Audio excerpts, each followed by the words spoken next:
Hello everyone. कैसे हैं आप सब? आशा करती हूँ आप सब बहुत अच्छे होंगे, अपना ख्याल रख रहे होंगे। प्रीलिम्स के बाद अब आप मेंस के लिए लग गए होंगे। तो मैंने एक नया इनिशिएटिव सोचा है। अगर सही लगे और आपको अच्छा लगे मेरे साथ पढ़ने में तो प्लीज़ मेरा सपोर्ट कीजिएगा। तो इनिशिएटिव ये है कि सबसे पहले हम लोग स्टार्ट करेंगे स्पेक्ट्रम। इसको मैं बाईलिंगुअल पढ़ाऊंगी, इंग्लिश और हिंदी दोनों पीडीएफ ओपन करके। आई थिंक स्पेक्ट्रम पढ़ना सिविल में सबसे टफ काम होता है, क्योंकि ये बहुत बल्की हो जाती है, बहुत मोटी बुक होती है। इसको पढ़ने में बोरिंग हो जाता है सबको। लेकिन मैंने इसको कई बार पढ़ा है और बाईलिंगुअल पढ़ा है। तो मैं ट्राई करूंगी कि मैं आप सबके डाउट्स क्लियर कर पाऊँ। अगर आपको सही लगे तो प्लीज़ ज़्यादा से ज़्यादा लोगों को सपोर्ट कीजिएगा, ज़्यादा से ज़्यादा लोगों को शेयर कीजिएगा, मुझे सपोर्ट कीजिएगा, सॉरी, पर प्लीज़ करिएगा। ओके, तो चलिए फिर स्टार्ट करते हैं। Okay, hello everyone. तो हम लोग स्टार्ट करेंगे advent of Europeans in India. ये चैप्टर तो है थर्ड, लेकिन इसके पहले के चैप्टर्स उतने ज़्यादा इम्पॉर्टेंट नहीं है या हमें वो थोड़े बाद में समझ आते हैं। तो सबसे पहले हम एडवेंट ऑफ यूरोपियंस से स्टार्ट करेंगे and consolidation of British power in India. इसमें एडवेंट ऑफ यूरोपियंस में सबसे पहले पोर्चुगीज़, फिर डच, फिर इंग्लिश, फिर फ्रेंच, मतलब पूरा आपको सीरीज क्रम याद होना चाहिए।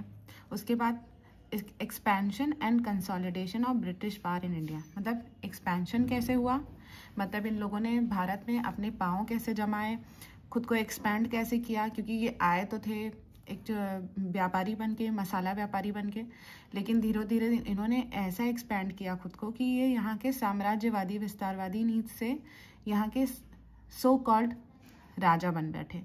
तो इनका एक्सपेंशन, फिर उसके बाद जब एक्सपेंशन हो जाता है, एक बड़ा साम्राज्य बन जाता है, तो उसको कंट्रोल करना अपने आप में एक बड़ी बात हो जाती है। तो उसको कंट्रोल करना, उसको कंसोलिडेट करना। तो this chapter is all about expansion and consolidation of British power in India.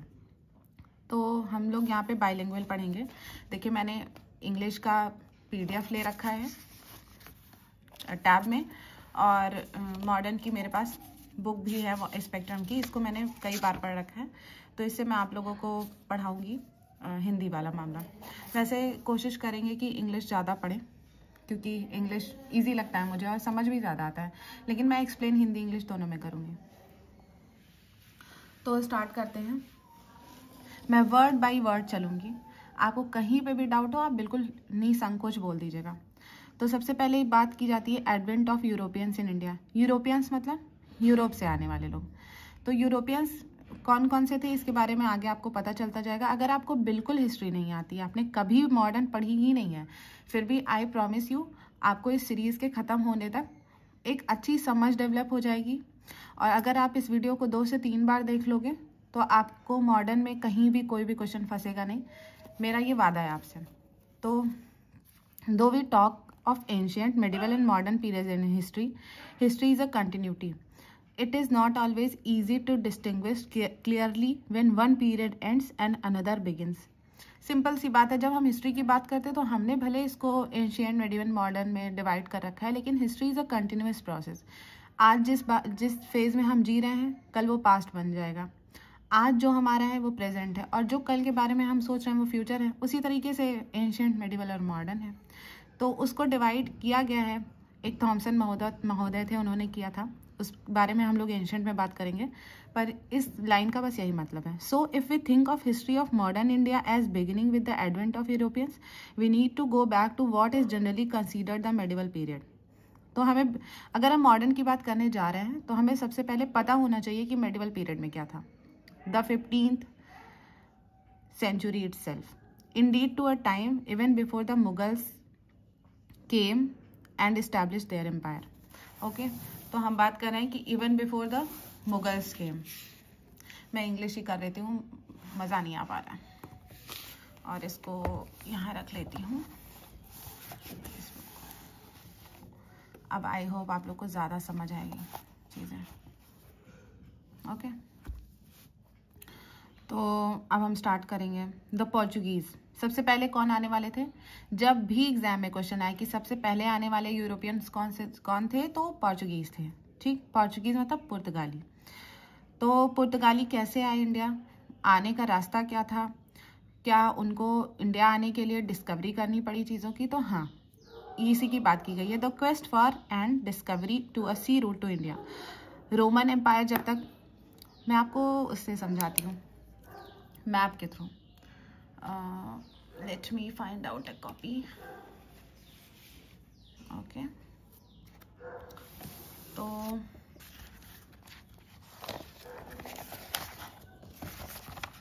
जैसे ये वर्ड है, ये नॉर्थ अमेरिका, ये साउथ अमेरिका, ये अरब, और यहाँ से जाएंगे तो एशिया, और ये रहा इंडिया। मतलब आई एम सॉरी बहुत अच्छा नहीं बन पाया होगा, बट हाँ मैं आपको बस समझाना चाह रही हूँ। तो ये इंडिया है, ये अरेबियन पावर है यहाँ तक।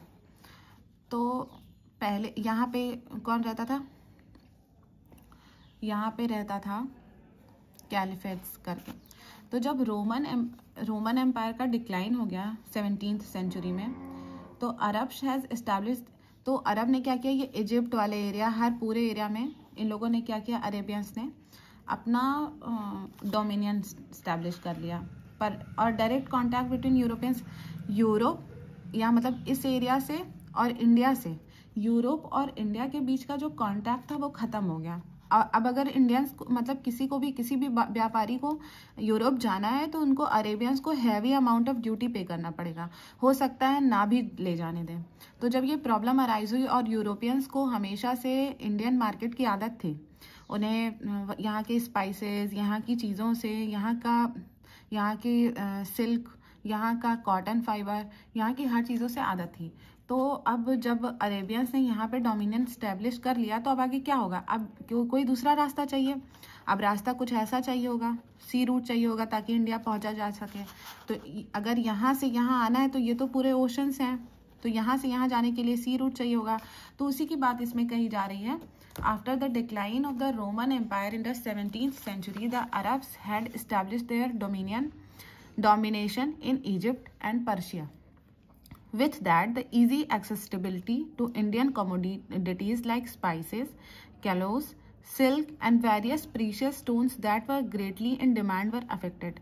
तो वही मैंने आपको जो बताया कि यूरोपियंस को इंडिया की चीज़ों की आदत थी, लाइक स्पाइसेस, कैलिकोज, सिल्क्स और बहुत सारे प्रेशियस और semi precious stones, gems, jewellery, सब कुछ। तो ये सब अफेक्ट हुआ। In 1453 Constantinople fell to the Ottoman Turks who were on the ascent. Merchandise from India went to European markets through Arab Muslim intermediaries. मतलब जो इंडियन मर्केंडाइजेस थे उनको अगर वो यूरोप पहुंच रहे तो कैसे पहुंचेंगे, अरेबियंस को एक हैवी ड्यूटी पे करके उन्हीं के थ्रू पहुंचेंगे। The red sea trade route was a state monopoly from which, अब रेड सी कौन सा है, रेड सी बिल्कुल आपने स्वेज कैनाल वाला एरिया अगर देखा है, समझा है, नहीं समझा है तो आप जब वर्ल्ड ज्योग्राफी पढ़ोगे तो आपको समझ आएगा कि red sea connecting link between Mediterranean sea है और स्वेज कैनाल है। ठीक, तो red sea trade route was state monopoly from which Islamic rulers earn tremendous revenue. भाई जब वही एक रास्ता, इकलौता रास्ता है जहाँ से सबको जाना आना है, और अगर उसी रास्ते पे आपने अपने आप को बैठा लिया तो अब तो दिक्कत है ना। मैं आपको दिखा देती हूँ वरना शायद आप कंफ्यूज रहो। 1 मिनट लगेगा, बस 1 मिनट में आपको दिखाती हूँ।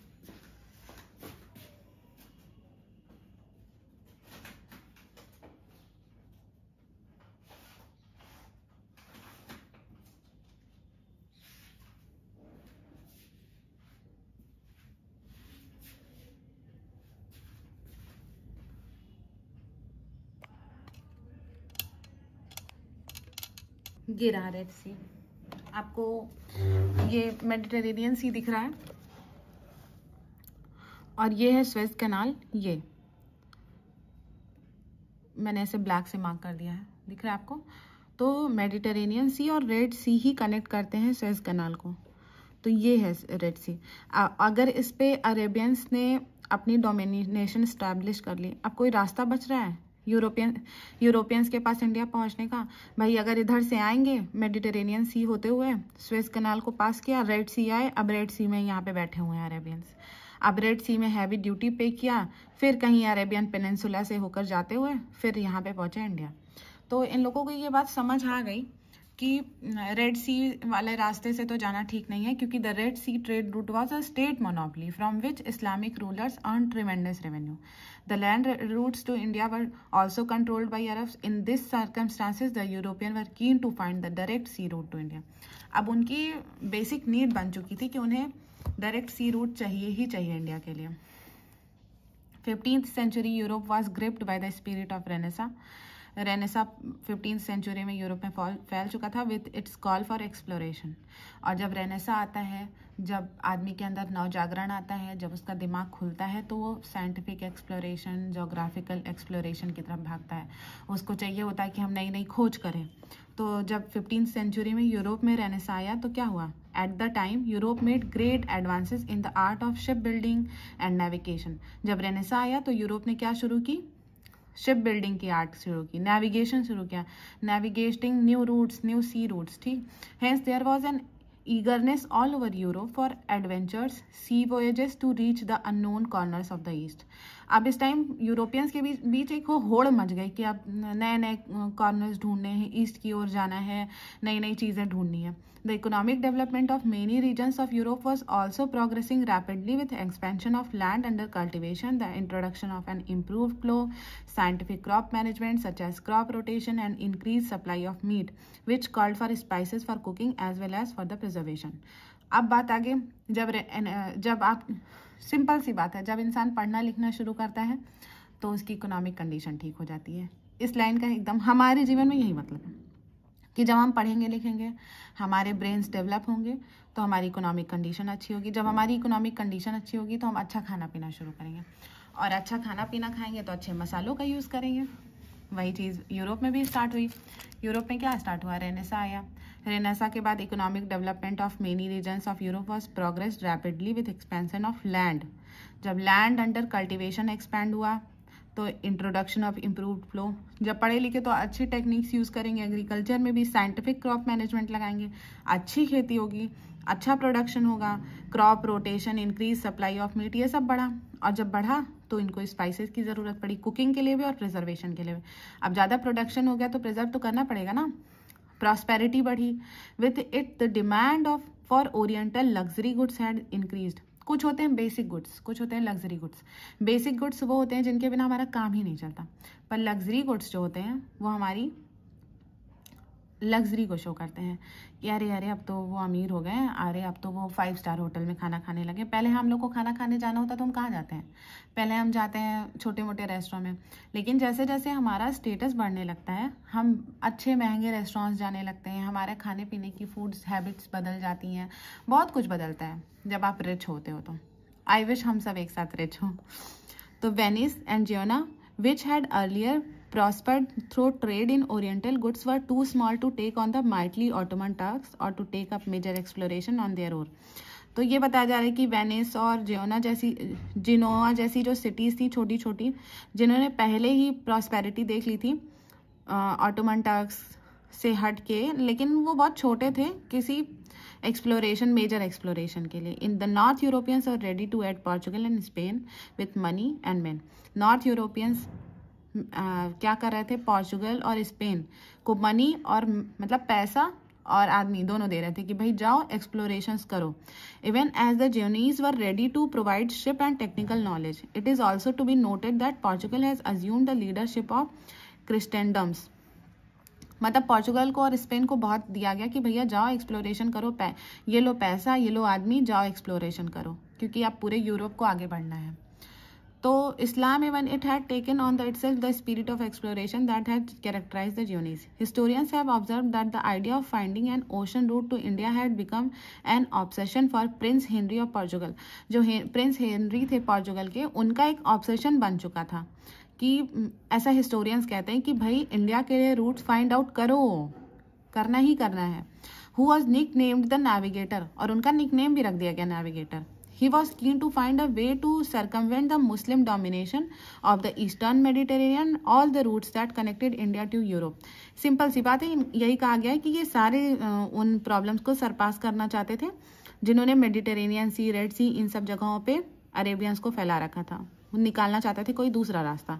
Pope Nicholas V gave Prince Henry a bull in 1454, conferring on him the right to navigate the sea to the distant shores of the Orient, more significantly as far as India, in an attempt to fight Islamic influence and spread the Christian faith. However, Prince Henry died before his dream became a reality.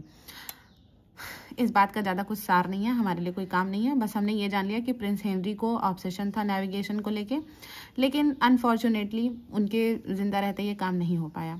In 1497 under the treaty of Tordesillas, the rulers of Portugal and Spain divided the non-Christian world between them by an imaginary line in the Atlantic, some 1300 miles west to the Cape Verde Island.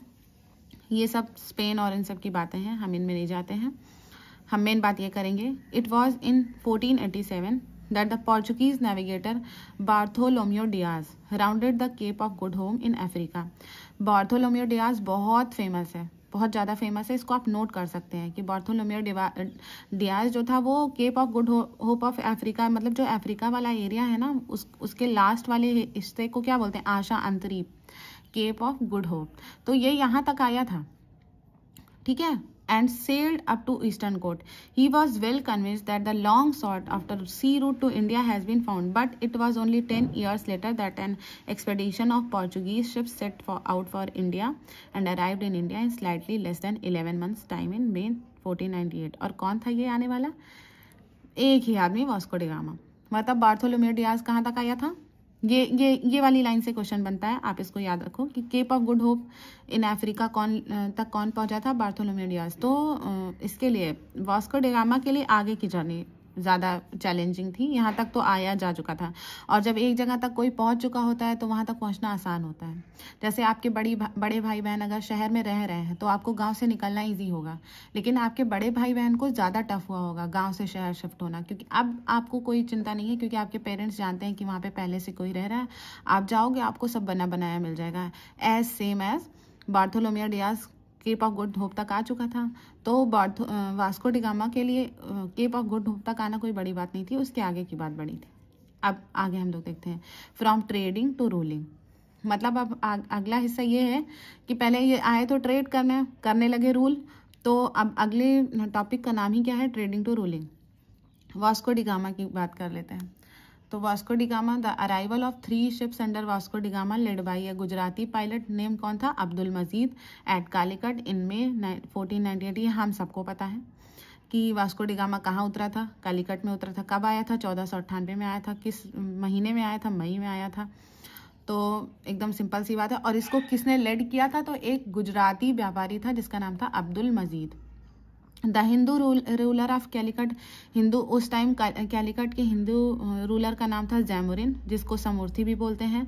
However had no apprehension as to the Europeans intention. उनको European intentions का कोई अंदाजा नहीं था. As the prosperity of his kingdom was due to Calicut's position as an interport. ठीक, उन्होंने मतलब कि जैमुरिन ने ही स्वागत किया था. सिंपल सी बात है. देखो, इन्होंने फ्रेंडली रिसेप्शन दिया था, मतलब रिसीव करने भी गए थे. अब राजा रिसीव करने जा रहा है, कितनी बड़ी बात है. He accorded a friendly reception to Vasco da Gama. The Arab traders who had a good business on the Malabar coast were apprehensive and were not keen on the Portuguese getting a hold there. लेकिन अब Arabian traders को ये बात अच्छी थोड़ी लगेगी. अब वो पहले से यहाँ पे बिजनेस कर रहे थे. जैमुरिन गए इस चीज़ उनको रिसीव करने के लिए, उन्हें फ्रेंडली वेलकम देने के लिए, लेकिन ये चीज़ जो मालाबार कोस्ट पे वो अरेबियन ट्रेडर्स थे, उनको ये बात अच्छी नहीं लगी. आगे बात देखते हैं. For centuries the trading system in Indian ocean had numerous participation. कौन कौन सा पार्टिसिपेशन था? इंडियंस थे, अरब्स थे, अफ्रीकन्स थे from the east coast, Chinese थे, जापानीज थे. But these participant has acted according to some tactic rules of conduct and none had sought overwhelming dominance. मतलब सारे लोग करते थे, लेकिन किसी की हद से ज़्यादा वाली डोमिनेंस नहीं थी. Though all were in for profit. The Portuguese changed. अब पोर्चुगीज आए तो उन्होंने ये वाला मामला चेंज किया. They wanted to monopolise the hugely profitable eastern trade by excluding competitors especially the Arabs.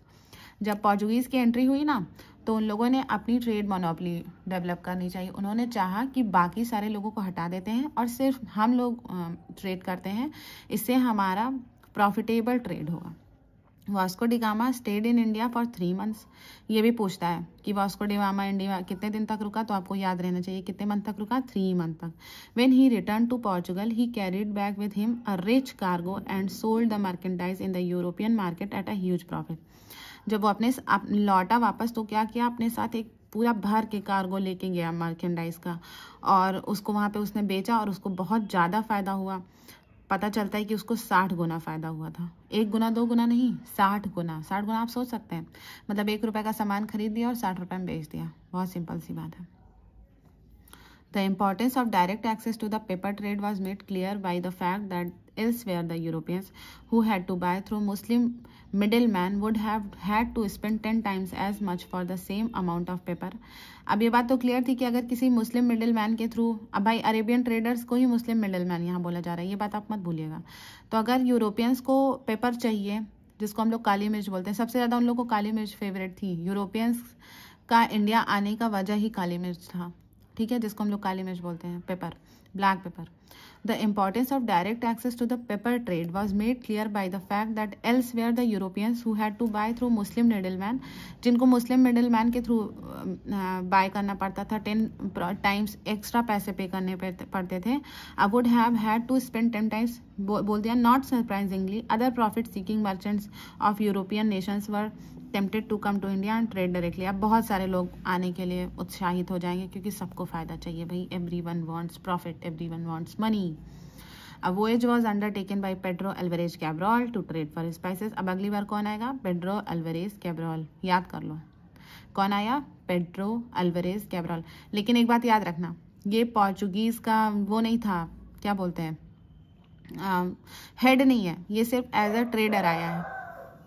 He negotiated and established a factory at Calicut. लेकिन ये बात जरूरी है कि फर्स्ट फैक्ट्री पोर्चुगीज की कहाँ बनी थी? कैलिकट में बनी थी। और किसने बनवाई थी? पेड्रो अल्वारेज कैब्रॉल ने बनवाई थी। Where he arrived in September 1500। There was an incident of conflict when the Portuguese factory at Calicut was attacked by the locals, resulting in the death of several Portuguese. In retaliation, Cabral seized a number of Arab merchant ships anchored in the harbor and killed hundreds of their crew, besides confiscating their cargo and burning the ships. Calicut was bombarded by Cabral. Later, Cabral succeeded in making advantageous treaties with the local rulers of Cochin and Kannauр. तो इसमें ये कहा जा रहा है कि एक बार की बात ये मिलती है कि जब पेड्रो अल्वारेज कैब्रॉल ने वहाँ पे कोचीन में फैक्ट्री स्टैब्लिश की थी, तो उस फैक्ट्री पे लोकल्स ने हमला किया था, और इन रिटेलिएशन कैब्रॉल ने number of Arab merchant ships को सीज कर लिया था और हार्बर्स को एंकर किया था, और हंड्रेड्स ऑफ क्रू बिसाइड्स कन्फिस्केटिंग मारे गए थे। लेकिन बाद में कैब्रॉल ने क्या किया? एडवांटेजियस ट्रीटी की लोकल्स के साथ, कोचीन और कैनाडोर के रूलर्स के साथ। तो Vasco da Gama once again came to India 1501। एक बार 1498 में आया, तब कब आ रहा? 1501 में। Zamorin decline to exclude the Arab merchants in favor of the Portuguese when Vasco da Gama combined commercial greed with ferocious hostility and wreaked vengeance on Arab shipping wherever he could. He ruptured with the Jamarin। इसमें यही कहा जा रहा है कि Zamorin Portuguese के favour में झुक गए। सिंपल सी बात है। अब आगे बढ़ते हैं। व्यू द लैंडिंग, इसको भी पढ़ना जरूरी है, पढ़ लेती हूँ। तुम लोग को वर्ड बाय वर्ड पढ़ा रही हूँ, मेरा सपोर्ट करना, मैं बता दे रही हूँ। अरे यार, मैं धमकी नहीं दे रही हूँ, मैं बस बता रही हूँ। मेरे साथ पढ़ो, सच में मजा आएगा। मैं एक एक वर्ड एक्सप्लेन करूँगी। The landing of Vasco da Gama at Calicut in 1498, सबको पता है, is generally regarded as the beginning of new era in world history. मतलब वास्को डी गामा की एंट्री वर्ल्ड हिस्ट्री में एक न्यू एरा की बिगिनिंग करती है, specially in the relationship between Asia and Europe. Although Asia and Europe had been in commercial relation with each other since antiquity, the opening of the direct sea relation between the two was not only the fulfilment of an old dream. मतलब according to Herodotus, Greek historian था जिसको history का पिता भी बोलते हैं, the Phoenicians had rounded Africa in 16th century, is presaged big increase of trade between the two. कहा जा रहा है कि हिस्टोरियंस ऐसा मानते हैं कि ये जो न्यू एरा था ये पहले से चल रहा था, लेकिन जब न्यू ट्रेड रूट्स डेवलप कर दिए गए तो इससे और वास्को डी गामा की एंट्री से एक नए एरा का स्टार्ट हुआ. However was only one of the objectives of the Portuguese. For the Portuguese the opening of new sea route to India would give a big blow to the Muslims, the Arabs and Turks who were the traditional enemy of Christianity and were posing a new threat to Europe by virtue of the growing military and naval power to the Turks. Simple सी बात है. इसमें एक बात ये भी कही गई है कि ये एक जो मुस्लिम्स, जो अरब रूलर्स थे, उनको एक बड़ा हिट था, क्योंकि ये ट्रेडिशनल एनिमी थे क्रिश्चियनिटी के, और यूरोपियंस क्या थे, क्रिश्चियन थे. And were posing a new threat to Europe by virtue of growing military and. और टर्क्स क्या कर रहे थे, अरब्स क्या कर रहे थे, यूरोप पे नया मिलिट्री थ्रेट दे रहे थे अपनी आर्मी को ग्रो करके. तो direct sea link with India would displace the virtual monopoly of the Turks, Arabian and Turks over the trade in eastern good. तो ये जो नया सी रूट डेवलप किया गया, इसने अरब और टर्क्स को एक वर्चुअल मोनोपोली थी उसका डिस्प्लेसमेंट किया, स्पेशली इन ईस्टर्न गुड्स और स्पाइसेस में. They also vaguely hoped by the exploration of Africa they would be able to link up with the kingdom of legendary prior John and be in a position to attack the Muslim from two sides. अब अगर Africa से भी कर लिया, India से भी कर लिया, तो अब ये लोग दोनों साइड से क्या कर सकते हैं, मुस्लिम से अटैक कर सकते हैं. तो ये सतीश चंद्र जी ने कहा है, महान हिस्टोरियन. अब फ्रांसिस्को डी अल्मीडा की बात करते हैं. ये पहला गवर्नर था इंडिया में. अल्बरेज कैब्रल आया था पहले, लेकिन उसको कभी गवर्नर मत मानना. क्वेश्चन आता है कि who was the first governor of Portuguese in India, तो आप किसको मारेंगे, फ्रांसिस्को डी अल्मीडा को. इसको ऐसे याद कर लो, A for Almeida, A for, और वैसे ABCD में पहले क्या आता है, ए आता है, तो अल्मीडा पहले आया था. ठीक, तो ए फॉर अल्मीडा, तो अल्मीडा फर्स्ट गवर्नर था. ये मैं अपनी ट्रिक बता रही हूँ. In 1505, the King of Portugal appointed a governor in India for a 3-year term and equipped the incumbent with the sufficient force to protect the Portuguese interest. Francisco Almeida क्या किया, newly appointed governor था, was asked to consolidate the position of Portuguese in India and to destroy Muslim trade by seizing Aden, Gulf of Aden, Hormuz and Malacca. अब इसके बारे में अगर आपको नहीं पता है तो मैं बता देती हूँ, वरना आप बोलोगे कि हमें तो पता ही नहीं था कि हॉर्मोज क्या है, एडन क्या है और मलक्का क्या है.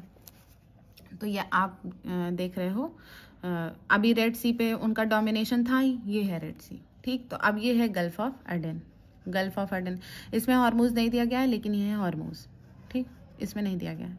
तो इस एरिया पे, मतलब ये जो ओशन वाला एरिया है, इस एरिया पे पोर्चुगीज की मोनोपोली डेवलप करने के लिए या पावर बढ़ाने के लिए अल्मीडा को भेजा गया था. यही चीज़ यहाँ पे लिखी गई है, Aden, Hormuz and Malacca. He was also advise to build fort at Anjediva, Cochin, Cannanore and Kilwa. अब क्या कहा गया था कि तुम भैया फोर्टिफिकेशन भी करो, तभी तो अपने मिलिट्री एक्सपेंशन और चीज़ें की जाएंगी. पहले फोर्टिफिकेशन ही किया जाता था. तो हाउएवर एनकाउंटर्ड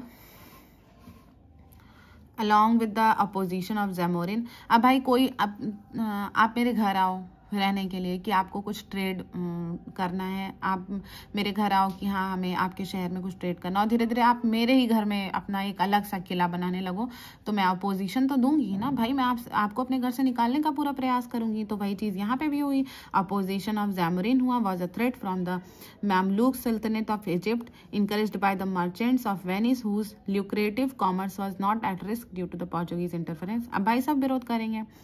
इजिप्ट वालों ने क्या किया, raised a fleet in the red Sea to stop the advance of Portuguese. In 1507 the Portuguese squadron was defeated in a naval battle of Diu by combined Egyptian and Gujarat natives and Almeida son was killed. ये बात कर रहा है battle of Diu, first battle of Diu. इसको हम लोग भूल जाते हैं, मिस कर जाते हैं, पर ये बहुत इंपॉर्टेंट बैटल है, इसको आप लोग नोट कर लीजिए अलग से. 1507 में क्या हुआ था, फर्स्ट बैटल ऑफ दीव हुआ था. इसमें कंबाइंड फोर्सेस ऑफ कौन कौन सी थी, इजिप्टियन आर्मी थी, गुजरात के नेवीज थी, और वो थे क्या बोलते हैं, ये नेवल बैटल था, और यहाँ का जैमोरिन था. ये तीन इकट्ठा हुए, और पोर्चुगीज का गवर्नर कौन था, अल्मीडा था. तो अल्मीडा हार गया और उसी में उसका सन भी किल हो गया. ठीक है, उसका बेटा भी खो गया. और नेक्स्ट अल्मीडा का, next year Almeida avenge his defeat by totally crushing the two navies. Next year 1507 के बाद कौन सा ईयर आएगा? 1508। उसने एवेंज किया, एवेंज मतलब बदला लेना। अल्मीडा ने क्या किया? अपनी जो डिफीट थी उसका बदला लिया उन दोनों नेवीज से, किनसे इजिप्टियन और गुजरात नेवीज से। और Almeida's vision was to make the Portuguese the master of the Indian Ocean. Almeida का विजन क्लियर था कि उसको पोर्चुगीज को इंडियन ओशन का मास्टर बनाना है। His policy was known as the blue water policy. Blue water policy थी, और इसको कार्टर सिस्टम भी बोलते हैं। अब कार्टर सिस्टम क्या था कि जैसे कोई भी शिप, जैसे किसी भी एरिया में, मान लो अब हम लोग यही ले लेते हैं, Red Sea, Gulf of Aden और हार्मूज, ये वाला एरिया पोर्चुगीज के अंडर में है, ये इंडिया है। तो अब जैसे इस एरिया से किसी का भी कोई जहाज जाएगा, जैसे इनका जाता है, अफ्रीकन्स का जाता है, किसी का भी जहाज आ रहा है तो पोर्चुगीज उससे पैसा लेंगे, तभी उनको पास होने देंगे। तो उसको क्या कहा जाता है? और ये इसी पॉलिसी को ब्लू वाटर पॉलिसी कहा गया, क्योंकि ये डोमिनेंस चाहते थे वाटर में। वाटर कैसा होता है? ब्लू होता है। ब्लू वाटर पॉलिसी मतलब कि ब्लू वाटर में इनकी जो पॉलिसी थी कि ये पैसा ले लेंगे, कोई भी आएगा बिना उसको यहाँ पे प्रसाद चढ़ाए, पैसा चंदा चढ़ाए आगे नहीं बढ़ने का मौका मिलेगा। और ट्रेड हब कौन था? इंडिया था। यहाँ सब आना चाहते थे क्योंकि यहाँ स्पाइसेस था, यहाँ पे सिल्क था, यहाँ पे जेम्स एंड ज्वेलरीज थी, precious and semi precious stones थे।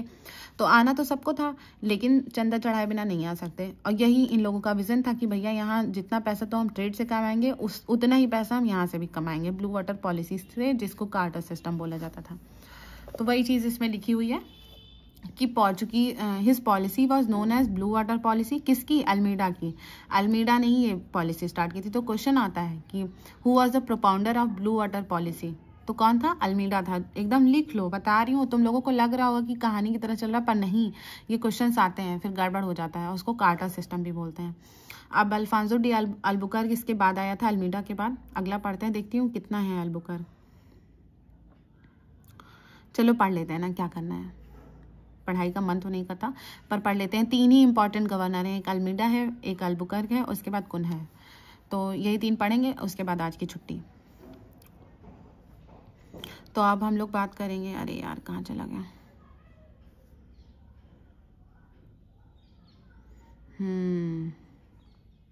अल्फांसो डी अल्बुकर्क की succeeded Almeida as the Portuguese governor in India was the real founder of Portuguese power in the East। अब पूछा जाएगा कि who was the real founder of Portuguese in the East, तो आप क्या answer करोगे? Albuquerque. Almeida नहीं। Blue water policy किसने स्टार्ट की थी? अल्मीडा ने स्टार्ट की थी। और real founder of Portuguese power in India कौन था? तो कौन था? अल्बुकर्क था। A task he completed before his death, he secured for Portugal the strategic control of the Indian Ocean by establishing bases overlooking all the entrances to the sea। इसने क्या किया? जितने भी एंट्रेंसेस थे हर जगह पे अपना बेस बनाया। अब क्या हुआ, जब आपका आर्मी बेस हर जगह डेवलप्ड है, तो आप आराम से कार्टर सिस्टम फॉलो कर सकते हैं, पैसा कमा सकते हैं, और आप स्ट्रॉन्ग होल्ड रखते हैं आप सी में ना। There was Portuguese strong holds in East Africa of the Red Sea, at Hormuz, in Malabar and the Malacca. The Portuguese under Albuquerque bolstered their stronghold by introducing a permit system for other ships। वही पैसा चढ़ा के जाने वाली बात, चंदा, जिसको quarter system भी बोलते हैं। Control over the major shipbuilding centers in the region. The non-availability of timber in the Gulf and Red Sea regions for the shipbuilding also helped the Portuguese in their objectives। Albuquerque acquired Goa from the Sultan of Bijapur in 1510। अब एक ये question बहुत important है, इसके pointers बना सकते हैं, कहो तो मैं बना दूंगी, आप लोग भी नोट कर लेना कि गोवा को अल्बुकर्क ने किससे लिया था? तो सुल्तान ऑफ बीजापुर से लिया था। कब लिया था? 1510 में लिया था। विथ ईज, आसानी से ले लिया था, कोई लड़ाई नहीं थी, बहुत बड़ी लड़ाई नहीं थी, मतलब ऑब्वियसली लड़ाई तो लड़नी ही पड़ती है। The principal port of the sultan of Bijapur became the first bit of Indian territory to be under the European since the time of Alexander the Great. An interesting feature of his rule was an abolition of sati.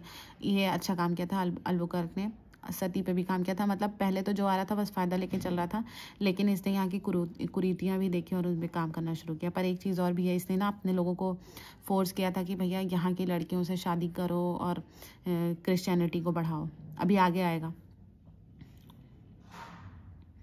ये, याद यहाँ पढ़ते हैं। The Portuguese man who had come to the voyages and stayed back in India were from Albuquerque they encourage to take local wives. एकदम simple सी बात है जो अभी मैंने बात कही कि लोकल से शादी करो। जो पोर्चुगीज लोग आए हैं India. In Goa and the province of the north they establish themselves as village landlords often building new roads and irrigation works. इन सब पे भी काम किया, introducing new crops like tobacco and cashew nuts. भाई ये बात जान लो कि टोबैको और काजू हमारे यहाँ का नहीं है, पोर्चुगीज लेके आए थे। इन्होंने better plantation varieties of coconuts भी दिए, besides planting large groves of coconut to meet the need of coir rigging and cargoes in the cities such as Goa and Cochin. They settle as artisan and master craftsman. मतलब काफ़ी कुछ यहाँ की local चीज़ों को भी काम कर रहे हैं, ऐसा नहीं है सिर्फ अपना फ़ायदा देख रहे हैं जैसा अंग्रेज़ों ने हमें चूसा था। इन लोगों का कम से कम ये तो है कि हाँ यहाँ पे भी इंडस्ट्रीज़ बना रहे हैं, नई नई चीज़ें फैक्ट्री सेटल कर रहे हैं, जैसे लोकल्स को भी काम मिल रहा है। इसके बाद कौन आया? अब 3 इंपॉर्टेंट पॉइंट्स आपको पता होने चाहिए। ब्लू वाटर पॉलिसी कौन लाया था? अल्मीडा लाया था। बीजापुर के सुल्तान से गोवा किसने लिया था? अल्बुकर्क ने लिया था। कब लिया था? 1510 में लिया था। अब तीसरी पॉइंट है Nina da Cunha. Nino da Cunha ने assume the office of governor of Portuguese interest in India in November 1529 में आ रहा है। And almost 1 year later shifted the headquarters of Portuguese government in India from Cochin to Goa। अब इसने क्या किया? Portuguese headquarter shift किया। सबसे इंपॉर्टेंट यही है इसके बारे में। पहले कहाँ पे था? कोचीन में था। अब कहाँ ले आया? गोवा। वही गोवा जिसको अल्बुकर्क ने 1510 में सुल्तान ऑफ बीजापुर से लिया था। अब बहादुर शाह ऑफ गुजरात, गुजरात का राजा था Bahadur Shah. During his conflict with the Mughal emperor Humayun secured help from the Portuguese by ceding to them in 1534 the island of Bassein with its dependencies and revenues. Gujarat का लोकल रूलर था बहादुर शाह, इसने बसीन दे दिया था इन लोगों को जब उसका कॉन्फ्लिक्ट चल रहा था हुमायूं से, तो हेल्प के लिए। He also promise them a base in Diu. However Bahadur Shah relation with the Portuguese become sour. बाद में इन लोगों की दोस्ती टूट गई। When Humayun withdrew from Gujarat in 15 जब हुमायूं वापस चला गया। अब भाई पोर्चुगीज भी फायदा लेने लगे थे। Since the inhabitants of the town started fighting with the Portuguese Bahadur Shah wanted to raise a wall of partition. Bahadur Shah ने एक पार्टीशन की वॉल खड़ा करना चाहा और इसका अपोज कौन करेगा? पोर्चुगीज करेंगे। Portuguese started negotiation in the course of which the ruler of Gujarat was invited to a Portuguese ship. Portuguese ship पे बुलाया गया और किल कर दिया गया उसे। ऐसा बताया जाता है कि उसे शिप से उठा के फेंक दिया गया था उसको। The Cunha also attempted to increase Portuguese influence in Bengal by settling many Portuguese nationals there by with Hooghly as their headquarter. तो कुन्हा ने मेन काम क्या किया था? एक बहादुर शाह को फिकवा के मरवा दिया था। गुजरात का रूलर था, लोकल रूलर, और दीव तो ले ही लिया था और अपनी हेडक्वार्टर को कोचीन से गोवा शिफ्ट किया था। अब आगे बढ़ते हैं। Favourable conditions of Portuguese. अब आगे की पढ़ाई हम लोग कल करेंगे। एक ही दिन ज़्यादा पढ़ा दूंगी, तुम लोग भाग जाओगे और फिर मेरा कोई फ़ायदा नहीं होगा। मैंने तो पढ़ ही रखा है, मैं चाहती हूँ आप लोगों को पढ़ाऊँ, तो मैं देख ले रही हूँ ये है पेज नंबर 60। तो हम लोग कल स्टार्ट करेंगे पेज नंबर 60 से। अगर आपको वीडियो पसंद आ रहा हो तो प्लीज़ ज़्यादा से ज़्यादा लोगों को शेयर कीजिए। स्पेक्ट्रम मुझसे अच्छा कोई नहीं पढ़ाएगा, आई प्रॉमिस। मुझे पता है बहुत बड़े बड़े लोग बैठे हैं मार्केट में, लेकिन मैं अपने हिसाब से ईजी लैंग्वेज में पढ़ाऊँगी जैसा कि सबको समझ आए, क्योंकि मैंने अपनी लैंग्वेज में पढ़ने में बहुत मेहनत लगाई। मेरे पास देखो इंग्लिश का PDF भी है और ये हिंदी वाली भी है। और हिंदी वाली ऐसी नहीं है कि मैंने नहीं पढ़ी है, मैंने पढ़ी अच्छे से, मतलब पढ़ी हुई बुक है मेरी। और एक और भी है, वो पुरानी थी, वो मेरी दीदी ने मुझे दिया था। ये आपको पूरी हाईलाइटेड मिलेगी, ऐसा नहीं है, मैंने अच्छे से पढ़ा है इसको। तो मैं आपको अपनी लैंग्वेज में, ईजी लैंग्वेज में पढ़ाऊँगी। प्लीज़ मेरा सपोर्ट करिए और जितना ज़्यादा से ज़्यादा फ़ायदा हो सके उतना लीजिए। और अगर आपको कोई डाउट आता है या शायद मुझसे कोई गलती हुई हो, कोई ह्यूमन एरर हो, तो आप उसको कमेंट करिए, मैं नेक्स्ट टाइम सुधारूंगी। आपने कहा था हिंदी में बोलना शुरू करिए, मैंने हिंदी में बोलना शुरू कर दिया है, अच्छे से मैं पढ़ाने का प्रयास कर रही हूँ। प्लीज़ मेरा सपोर्ट कीजिए। Okay, take care, bye.